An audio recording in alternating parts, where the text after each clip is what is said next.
To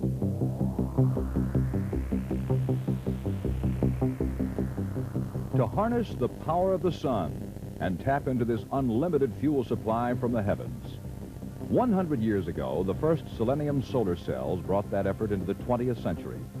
The technology which transfers sunlight into electric energy is used in everything from pocket calculators to the latest satellites. General Motors advanced the state-of-the-art in solar-powered vehicles with Sunrayce, winner of the 1987 World Solar Challenge in Australia. GM would use Sunrayce's success as a springboard to challenge future engineers. A solar race for colleges and universities. GM Sunrayce USA.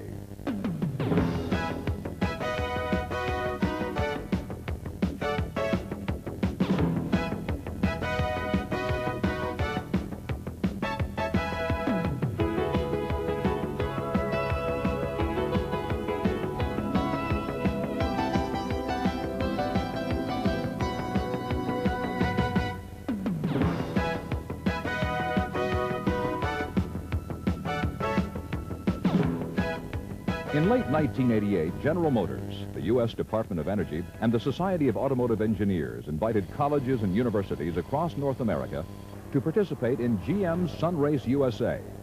This would be the largest ever race for solar vehicles in the U.S. 60 proposals were received and evaluated, with a final field of 32 teams selected. Sunrayce would challenge students to design and build the race cars while providing them with a broad range of learning experiences. The neat part of this was they had to work across disciplines, mechanical engineers, material engineers, chemists, electrical. They really had to put together a business case, solve the problems, and then work hard to raise the money to build their cars. Out of it, they've all felt a sense of accomplishment. They all realize it's been a great undertaking. But of course, it's been hard work along the way. That's what the real world is all about. It's tough to get a project done. It's tough to get a car built. GM Sunrayce USA would take 11 days, cover 1,644 miles, beginning in Florida and passing through Georgia, Alabama, Tennessee, Kentucky, Indiana, and Ohio, and finishing in Warren, Michigan. After months of preparation and testing, the 32 teams gathered at Walt Disney World in Florida in early July for pre-race meetings. I got two rules for this evening and the following 2 weeks. The first rule is that this is as formal as we're going to get. It's going to be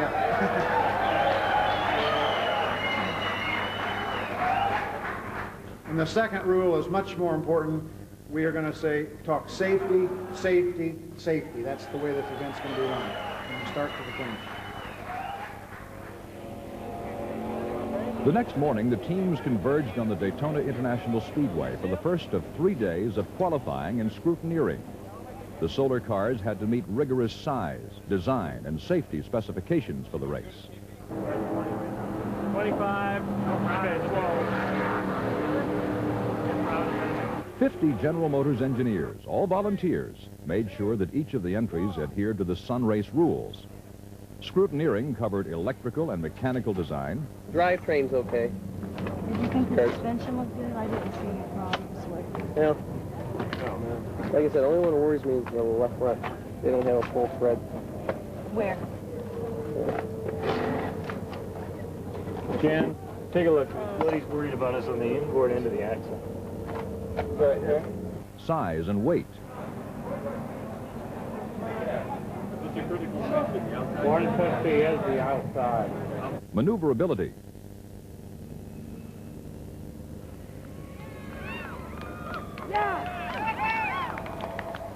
Braking.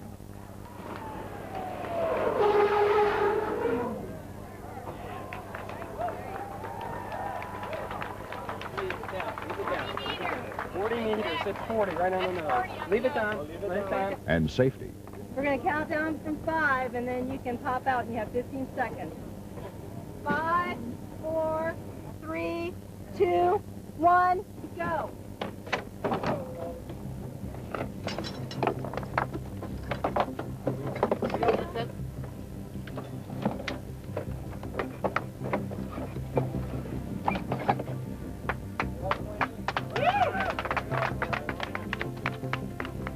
Each team approached the challenge of creating an efficient solar car differently.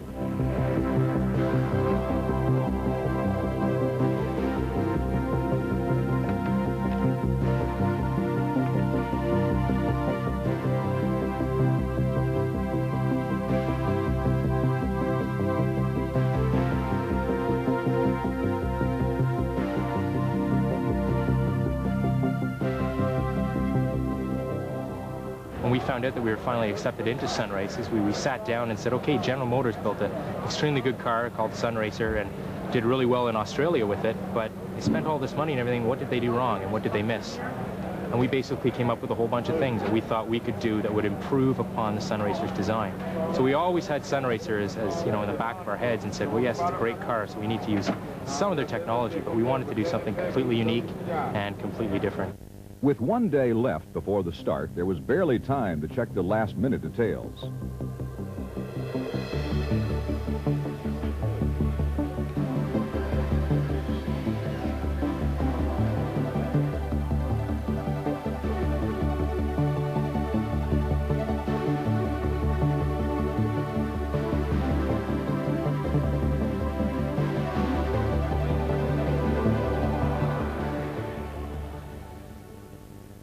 On July 9th, the teams assembled in front of Epcot Center at Walt Disney World. I think the cars are fantastic. It's amazing to me that these kids have been able to put together so many and varied designs. They work real hard. I'm impressed. I'm sure the sun will give them a good start, and it's a unique process. You know, maybe it's the wave of the future. GM Chairman Robert Stempel explains Sunrayce's most important goal. I'm sure the team members will tell you they've learned a great deal about solar power and vehicle engineering from the experience. And most of them told me there was a great deal of hard work involved too. But I'm hoping the boys and girls that watch this race and who will see the race through the 8 states will be excited by what they see and consider mathematics, science, or engineering as a career. We need technically trained people to keep the United States and Canada strong in our race for the future. Now that's what you all came really to see and get started with. So let's get on as we start GM Sunrayce USA. Thank you very much. With a wave of the starter's flag, the teams launched their 8-state solar odyssey. It looks like they're ready, so here we go. That first car was University of Maryland, Pride of Maryland. Coming up from Dartmouth College, Sunbox 3, car number 96. Professor Dr. Fraser is also from California, the State University Northridge, Sunrayce. Some teams found the first day shakedown cruise involved more shaking than cruising. But in spite of this early setback, the team kept spirits high. They knew that in 11 days of racing, anything could happen. It's a little demoralizing, but by no means is it going to set us out of the race. It's a very long race. It's an endurance race. All we got to do is get right back in and then get right back to our game plan. We'll be just fine. The mid-July heat gave the teams an understanding of why Florida was dubbed the Sunshine State. Each race day followed a set schedule. Up before sunrise, cars were permitted to charge batteries using the power of the sun. 2 hours in the morning from 7 to 9 o'clock. A morning drivers' meeting held each day, reviewed the course. The route for the day in the book, there will be no need to make any corrections in the route book. It's correct as everybody received it. It's just as a little warning for anybody who hasn't traveled the course. You've got a fair amount of 2-lane from here to Crystal River. The official race day ran from 9 in the morning to 6:30 in the evening. The starting position each morning was based on the order of the previous day's finish. Solar cars and their support vehicles began the race day at 30-second intervals, with the United States Auto Club as official timers.